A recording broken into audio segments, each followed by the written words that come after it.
Hey, everybody, and welcome back to For the Booze. For the Booze. That's right. We're back again. We are. Let me see. This thing right here is bothering me. It like flickers, but we stopped it from changing, figuring that would work. I don't know. Whatever. So annoying. But anyways, we're back. Hi. We're going to do an episode this week that's not going to get us flagged by YouTube, hopefully. Yeah, that was, okay. YouTube's been very helpful sending me self-help information. Are you okay? Yeah. But anyways, we are going to do a place not too far from here. I know. I'm excited. A place that I would actually like to go visit now that I've talked about it a little bit. And it just seems very cool. It's a little house on a hill up in Salt Lake City. It's called the McCune Mansion. At least that's how I'm assuming it's pronounced. McCune? I don't know any other way it could be pronounced. Okay. And it's a pretty old house, and it's one of like the original homes of Utah. Wow. That's really cool. So, like straight up from back in the day? It is. It is it's an old mansion. Okay. It's an interesting story, and it's got ties to a lot of stuff that if you're not from here, you just don't know. Well, like that's fair. The LDS Church. Yeah. Something we used to know nothing about. I know. But now we seem to know a little bit about it. But let's get into this one. All right. I'm excited. Let's do it. It's interesting. That says, before members of the LDS Church arrived in Salt Lake City, the Shoshone, Ute, and Paiute natives lived in the Salt Lake Valley for thousands of years. At the time of Salt Lake City's founding, the valley was within the territory of the northwestern Shoshone. One local Shoshone tribe, the Western Goshu tribe, had names for the Jordan River, City Creek, and Red Butte Canyon. Pio Gut, Soho Gut, and Moani Wani. I'm just assuming that that's how you pronounce those. Okay, I will take your word for it. I wouldn't take my word for it. That's what I would have said anyway. I speak one language. That's it. Yeah. Thank you for being so dumb. Now, the Goshutes also lived in the vicinity of Salt Lake and the valleys to the west. The land was treated by the United States as public domain. No Aboriginal title by the Northwestern Shoshone was ever seceded or relinquished by treaty with the United States. So they just took it. Right. They just stole it. They just straight up didn't ask permission and just said, get out, this is ours. As American history. We've talked about so many times, seems to be a common case throughout history. It's awful. Now, the first explorer of European descent in the Salt Lake area was likely a man named Jim Bridger in 1825. Although others had been in Utah earlier, including some who traveled as far north as the nearby Utah Valley. The 1776 Dominguez Escalante expedition were undoubtedly aware of Salt Lake Valley's existence. Now, James Felix Bridger was born in 1804, so he is crusty old. It's super old. Crusty old. Was an American mountain man, trapper, army scout, and wilderness guide who explored and trapped in the western United States in the first half of the 19th century. He was known as Old Gabe in his later years, which I don't understand. Why? Because his name's not Gabriel. Well, yeah. How do you be named James Felix Bridger and then named Old Gabe? I mean, they got the old part right. Because he's crusty, yeah, but I don't understand where Gabe comes in. I have no idea. It just seems weird. It is weird. Now, he was from the Bridger family of Virginia, English immigrants who had been in North America since the early colonial period.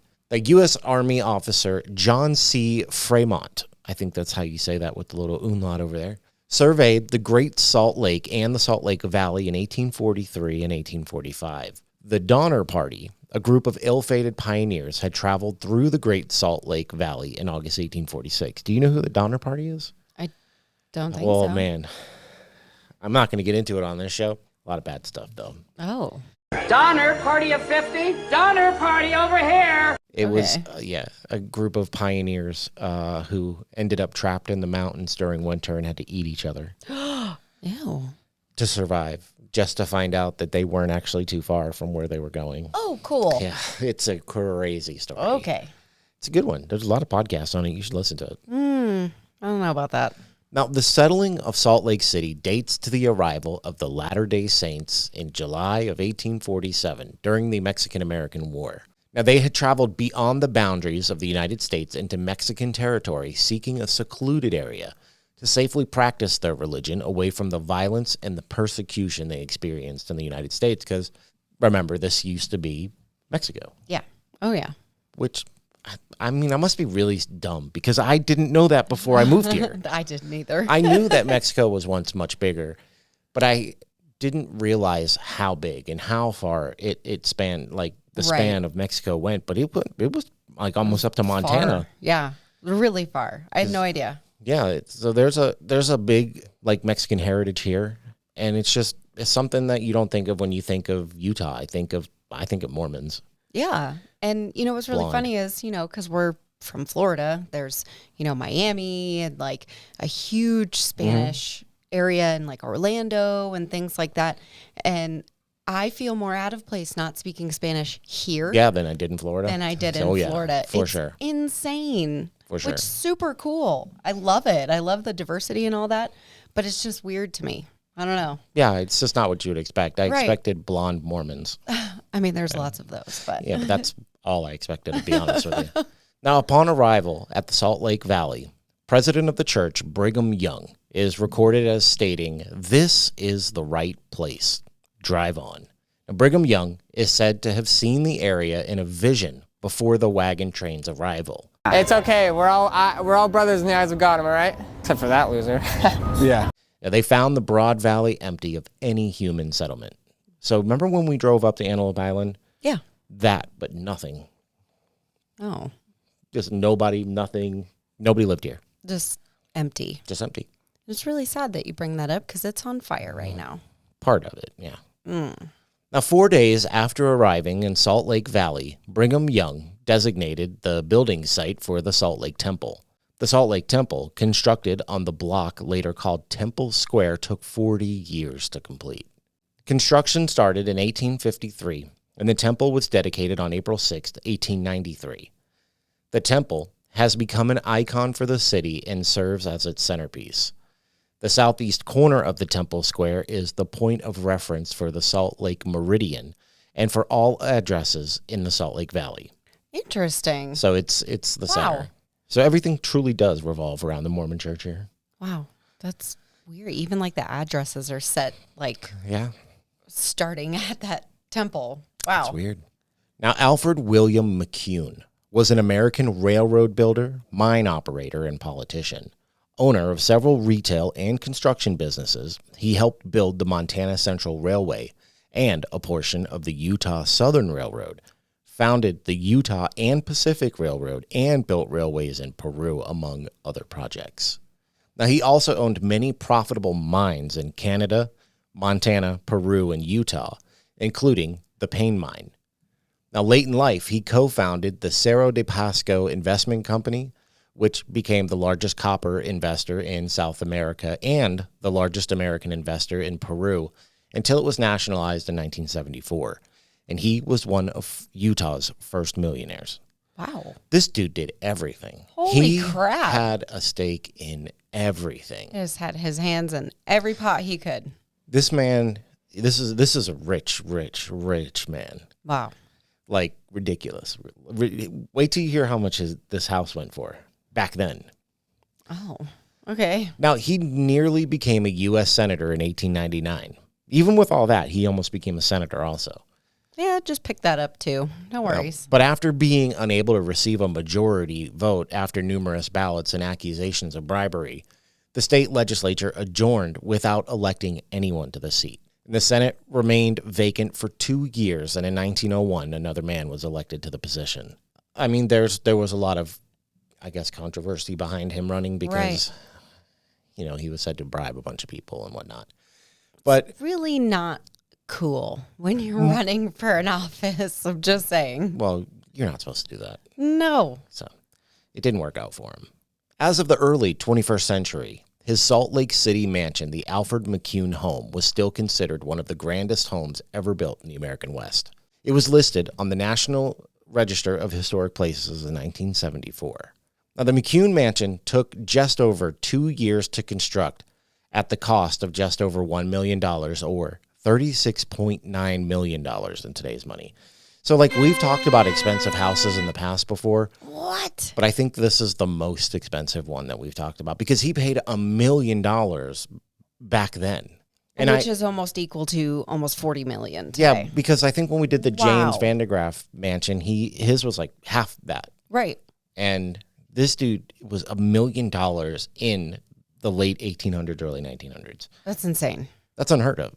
Because most people back then, dude, there wasn't as many rich people back then as there is now. Right. Wow. Yeah. Just wow. Now, it was completed in 1901. McCune's wealth was so great by that point that he spared no expense and is said to have let his wife Elizabeth Ann McCune have anything she wanted for the house. Okay. Money was no object. Okay. So anything that she could dream up for their home, he did not care. She could buy it. Wow. That's pretty amazing. That's crazy. That it's so crazy. Now, the architect chosen by the McCunes was S.C. Dallas, who was a prominent Utah architect at the time, having designed the Brigham Young Monument in 1897 and the Brooks Arcade in 1890. Now, the family sent Dallas on a tour of America and Europe in order to get design insights. So they even sent their architect on a trip to be like, go get some cool ideas. Wow. These people had true FU money. Right. Like, just they could have whatever. literally wiped with Just $100 did bills. Whatever.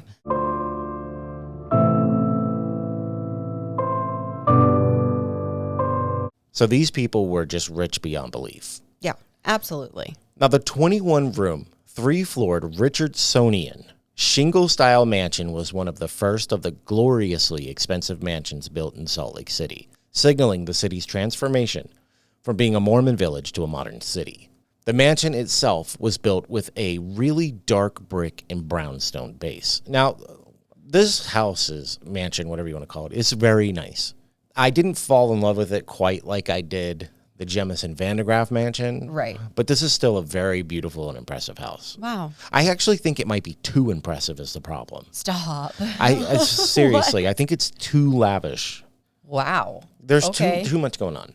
Now, the impressive interior was shipped from around the world, including rare materials such as Utah onyx, Nubian and Irish marble, French tapestries, South American mahogany, Russian leather, and German mirrors. Now, the mirrors actually required a special boxcar to be safely carried into Utah. So Are you kidding they had to me? pay extra money to have these mirrors shipped and then special boxcars to have them make the trip to the home. That's insane. These people, I'm telling you, these people had like Just did whatever they wanted. the money is just no object with these people. Wow. The exterior was built of native Utah sandstone and the roof covered with tiles made in the Netherlands. Exotic woods like bird's eye maple, which I know from guitars, South American blonde mahogany, and 400-year-old English oak radiate warmth and beauty throughout the house. The mansion also had running water, a conical turret, and oval portico, complete with wrought iron ornaments. That is very, very rare to have. It's almost very every elaborate. one of those things That is at this time. It's super elaborate. Wow. It's like, I don't know, it'd be like building your house now out of like, I don't know, rosewood or just something ridiculous. Right. Holy crap. Now, hidden inside the grand staircase, there was a small room where musicians played for the many parties and special occasions, which were hosted by Elizabeth and Alfred. Their guests could hear the music, but didn't actually know where it was coming from. What? So they had bands play in this little room underneath the staircase so that when they had parties, the band wasn't in the way. You didn't even see them, but you could You hear could the music. Hear it throughout the house. Wow. It's kind of creepy. What? Let's just hide away our band so no one sees it, but they're there. It's weird. Like, it's super weird. Usually, if you're going to spend that kind of money on a band, you kind of want them to be seen, right? Right. Like, hey, But here's our entertainment. I guess if you have all the money in the world, nobody cares. Like, you don't care. Well, it's People know Okay. Now, also, the house has impressive gold leaf hand gilding, exquisite murals, decorative scagliola, and detailed artwork echoing century-old brushstrokes. Today, original Russian Impressionist paintings accent the decor, while the glow from the fireplaces and antique fixtures blend with the warmth of the magnificently carved wood to create a most gracious environment. Oh, well, that's a fancy description. It's a fancy house. Wow. It's overly elaborate house. It's Wow. overdone. That's crazy. Now, the McCunes only owned the home for 20 years, when in 1920 they donated it to the Church of Jesus Christ of Latter-day Saints. Yeah, it just, Now, in 1921, the building became the McCune School for Music and Arts, and it also housed the Virginia Tanner School of Modern Dance. Okay, we'll just donate our house just to, Your be a little $36 school. million home. It's fine. What? But they had that kind of money. They could have went and built probably 800 more of these houses. It's just unfathomable to me to have that much money, I guess. I don't know. Then, in 1958, the building was used primarily as an extension school for Brigham Young University. Now, the building was sold to McCune Associates in 1973, and it was also used to limited success as a social hall. This house has been everything. Wow. It's been everything. Now, in 1999, blew me away, right? Because I was like, we don't really get rain here. So I never... This is what you're telling me about. Okay. So it just never dawned on me that something like this would happen here. Right. But in 1999, after a tornado in Salt Lake City damaged the building, the McCarthy family purchased the home and began restoration. There's a tornado coming our way, dude. It came in from the west, suddenly, without warning, touching down somewhere on West 2nd South. At 500 West and 1st South, its destructive force was in full gear, leaving this club in shambles. From there, it moved east along 1st South toward the Delta Center. This home video, taken from the Joseph Smith Memorial Building, shows what happened as it approached, a direct hit. Then continuing on between the Wyndham Hotel and the Triad Center. Veering northeast now, it heads straight for the heart of the city. It wiped out a tent set up for an outdoor retailers convention. More home video from inside a car shows you what it was like as it passed over North Temple. Debris flying everywhere. A direct hit on Temple Square and the Assembly Hall under construction. Then moving on into the avenues and beyond, ripping off roofs, leaving dozens of homes uninhabitable.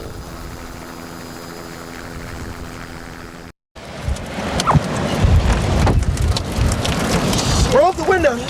The sheer force of the storm left people running for cover in every direction. So we ran across the street and just grabbed a tree, and my legs were in the air at one point. I was just holding on as hard as I could. Now, the home was repaired the following year and has undergone extensive interior restoration over the years. The building is currently being used as a private reception hall, and restoration continued through today.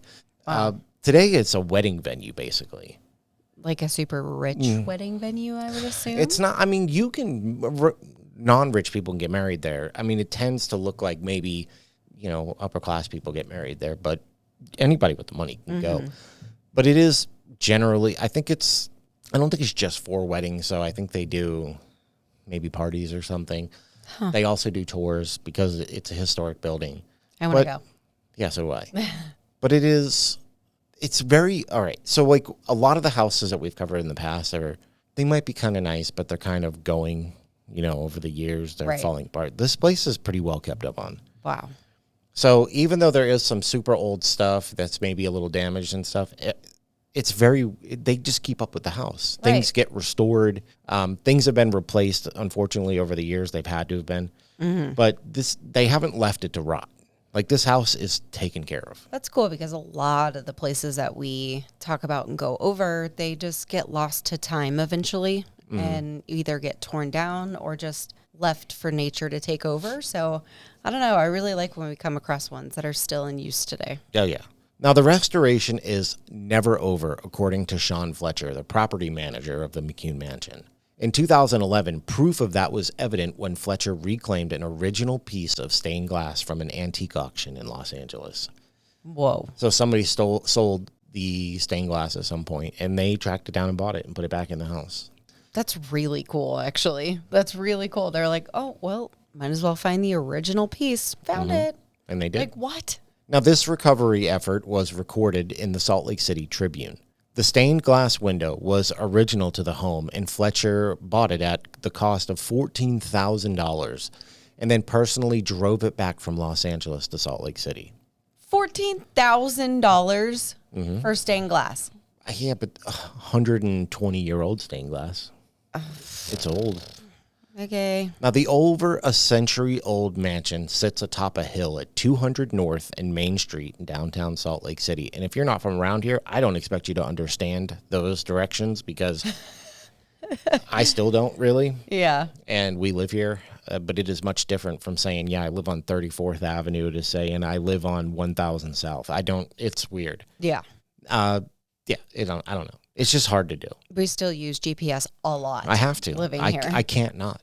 Now, it has served as a home, an art space, a dance studio, a classroom, and a reception hall since 1901. It seems that ongoing preservation efforts will ensure that the McCune Mansion will survive for another century and beyond. Wow. The McCune Mansion is often referred to as haunted, and there is a myriad of ghost stories associated with it. While the McCune family has long been gone from the home, local legend says it seems maybe they've come back home and don't have any plans to leave anytime soon, if you believe the stories. Oh, okay. So they believe that the alleged hauntings are the McCune family? Ish. Okay. Ish. I mean, that's fair. It just depends on the story. Right. It depends on who you believe. Mm-hmm. It's hard to say. Like, people will just assume, but I'm going to tell you the stories, and I'm going to let you come up with your own conclusions. I mean, that's kind of what we do here. I know, but this is different because I just read the history. Right. Who died in the house? Literally no one. Nobody. They built it. 20 years later, they sold it. While they were all still alive. Mm-hmm. Oh, yeah. No, there's record of them going on, living other places. Right. And interesting. Nothing that I could find anywhere has ever happened here. Like, tragic. It's just, I don't understand. Mm-hmm. They built it. They gave it away. It was a church thing. It was a dance hall. But the dance hall days are kind of where it all starts. Okay. And I don't know why, but it just seems to where everything starts at around that time. Again, depending on who you hear the story from. It's just one of those things. The stories are good. And I don't want to give away too much of it. So I do have some stuff to read. I have some really good reviews to read this week. So I'm pretty excited about that. But we're going to get into the spooky stuff now. Yay. My favorite. Okay.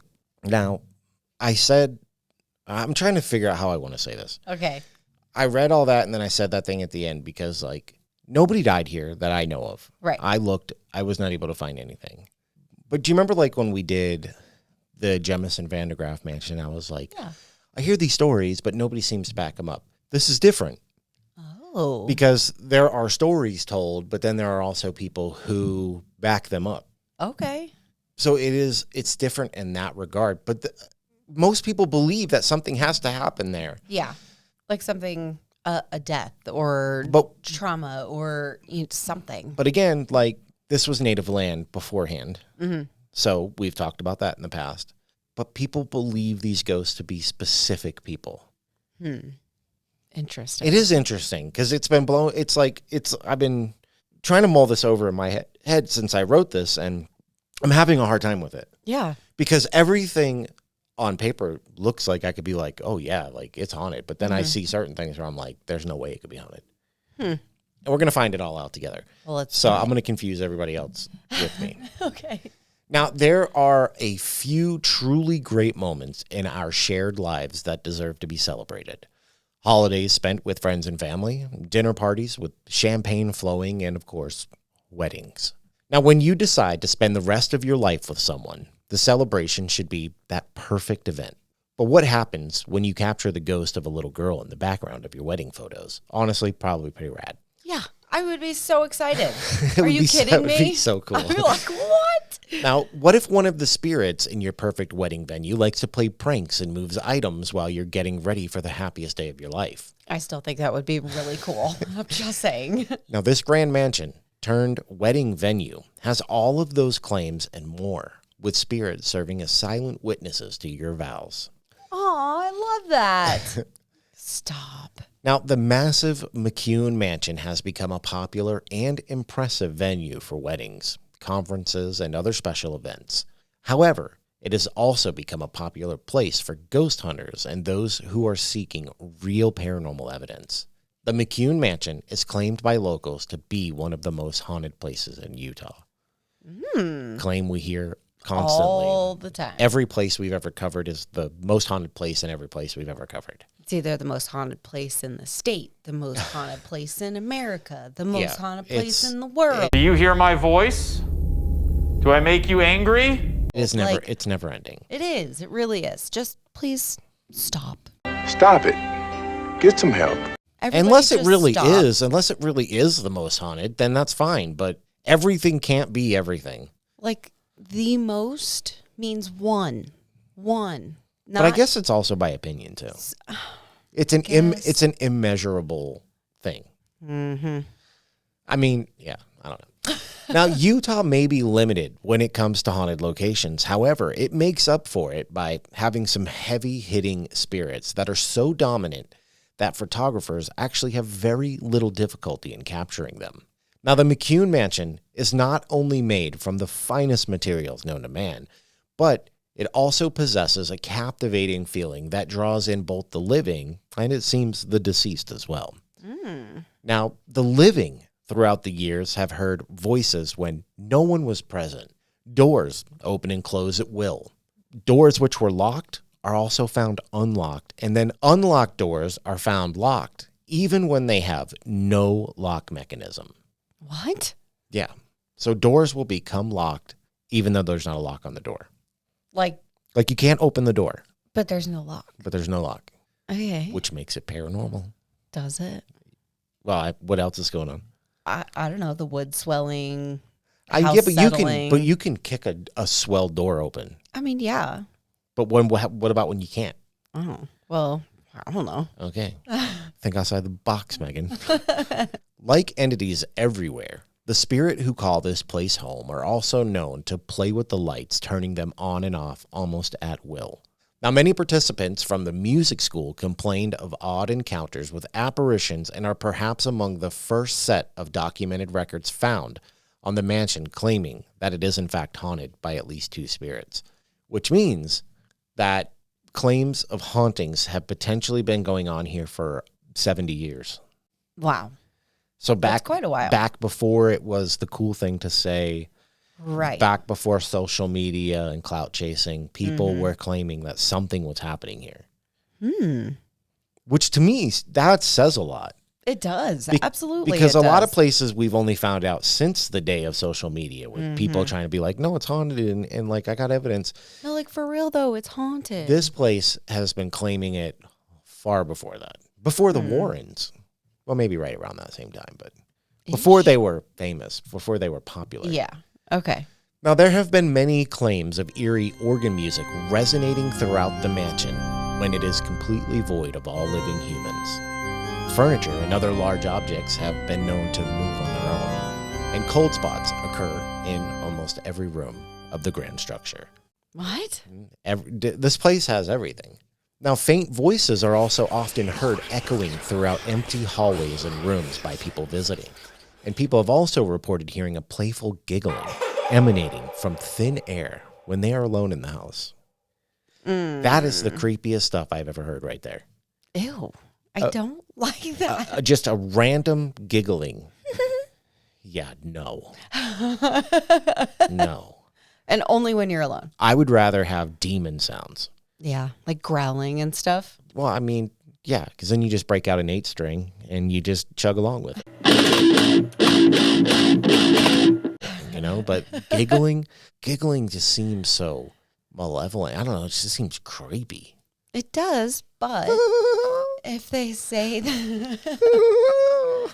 Okay, stop. I can't help it. It's going to haunt my If they say dreams. there's like a lot of kid spirits here. No, which they don't. They alluded to in the beginning when they were talking No, about the weddings. they alluded to a spirit of a child. Okay. Well, which is going to be controversial coming up. Giggling tends to go along with kids, was all I was going to say. We're going to get to that because there is something about that comes up. Okay. And also some like a little point of contention also but you'll find out.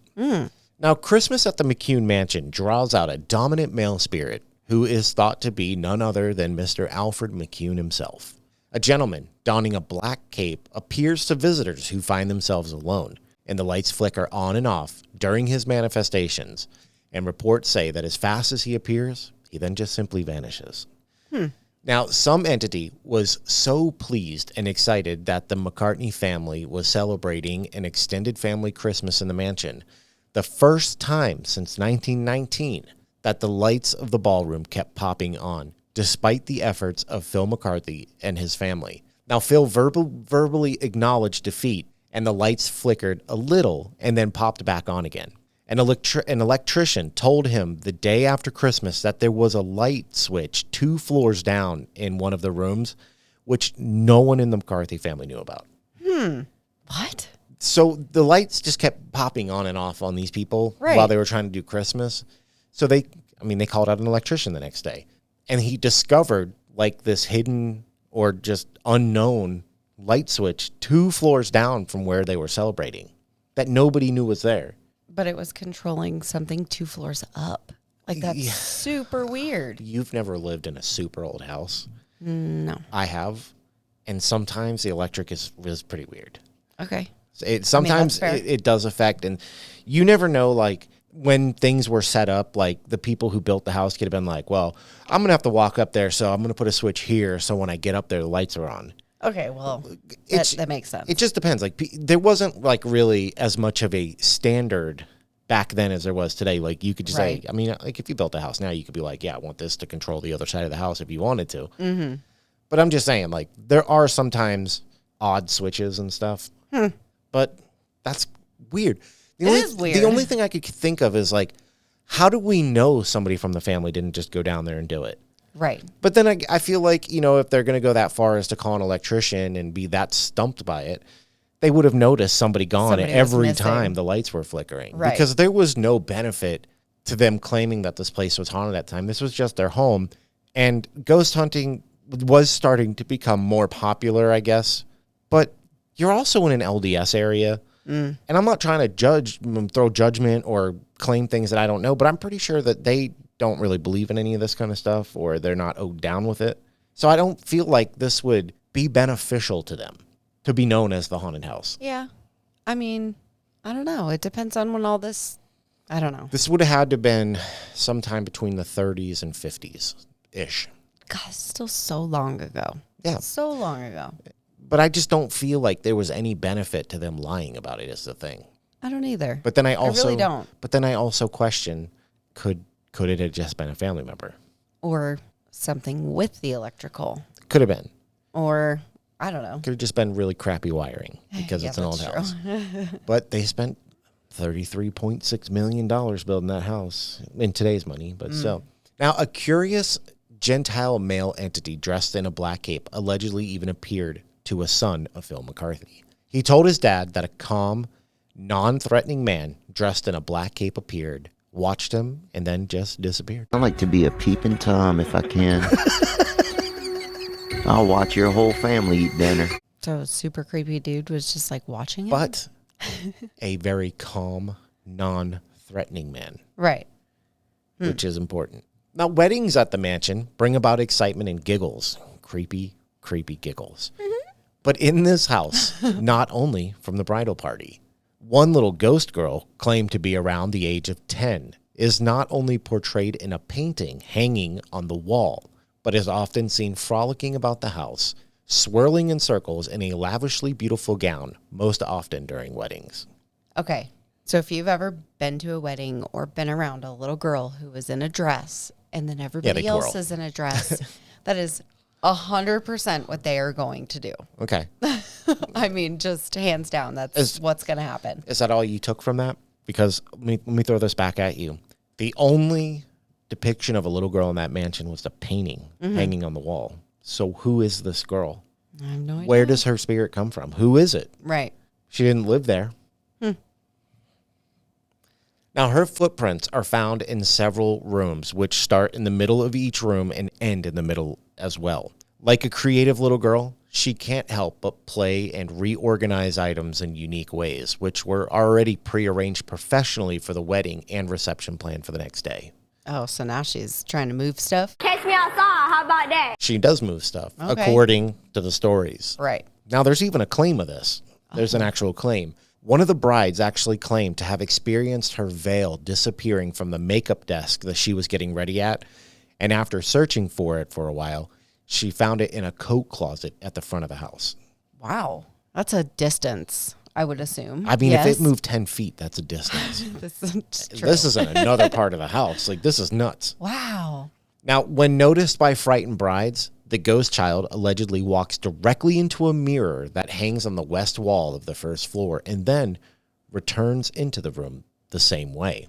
Now, her apparition has been seen by hundreds of photographers throughout the years, but the black-caped man has only been caught on film by a few quick shots that managed to capture him before he disappeared. So there's a ton of pictures of this ghost girl. Wow. But the black-caped man, not so much. But I found somebody not in a... Today, Junior? There is a story of the black-caped man. Ooh.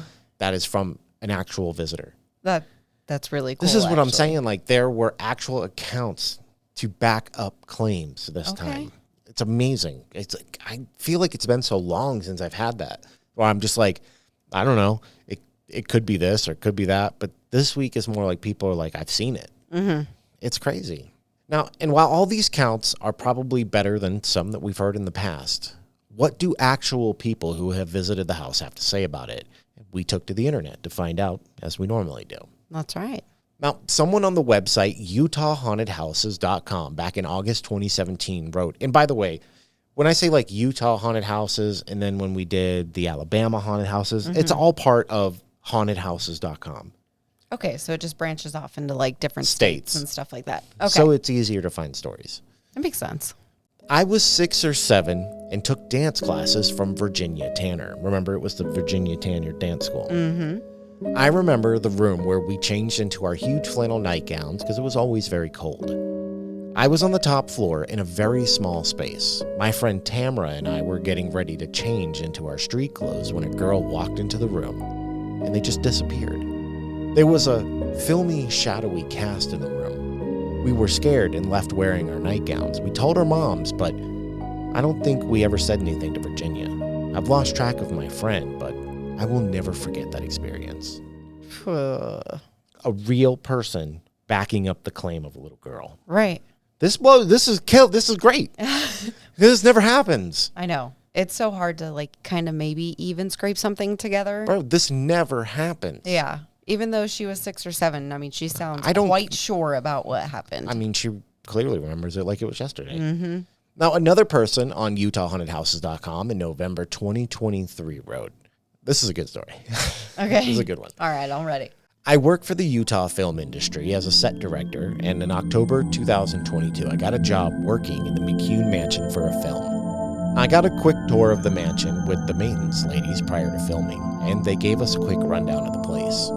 I've never been before, but they say it was haunted during the tour, which got me pretty excited about working there. But I didn't want to ask about what kind of paranormal experiences happened there in front of my boss, though. Well, anyway, we got done with our first day of filming around 8 or 9 p.m. on Halloween night.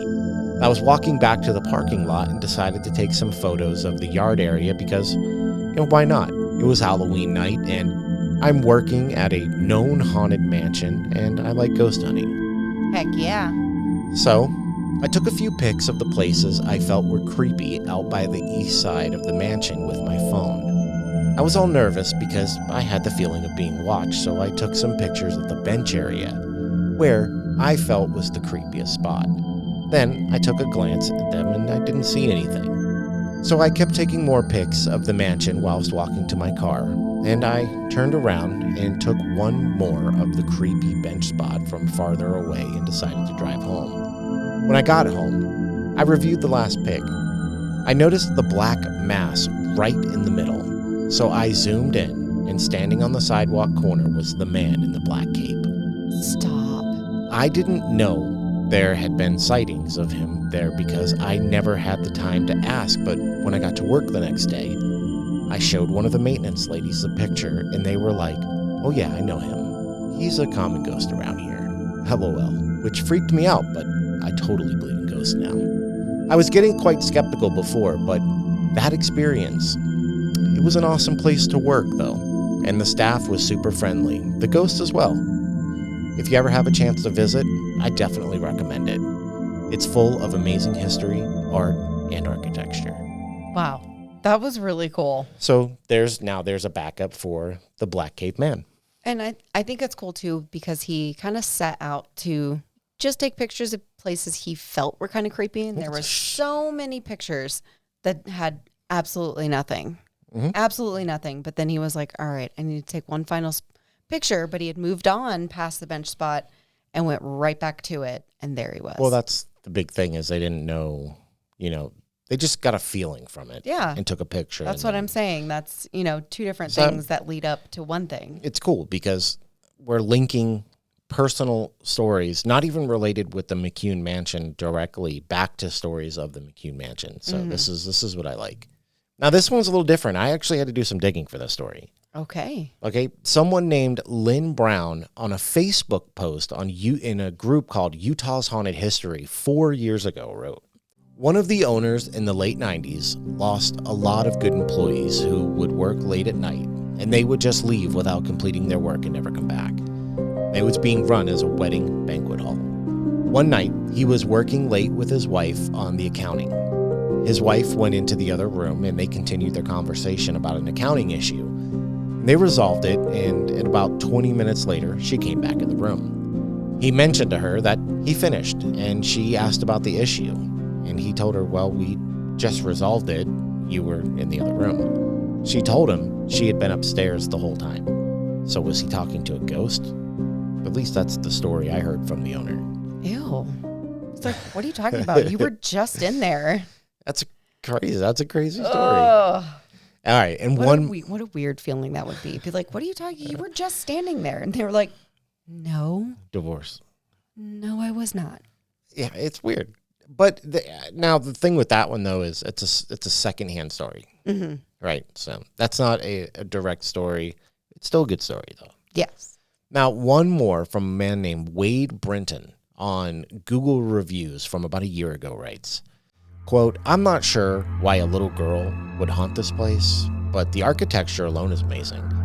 I want to see the hidden music room. I guess I'll have to come back for a wedding or something in the future. I bet the acoustics are phenomenal. Dare I say, paranormal." Okay. I just thought it was funny, so I wrote it in. And that is the story of the McCune Mansion. I really liked that. I really like that. I like that it's one of the oldest buildings here. It's different.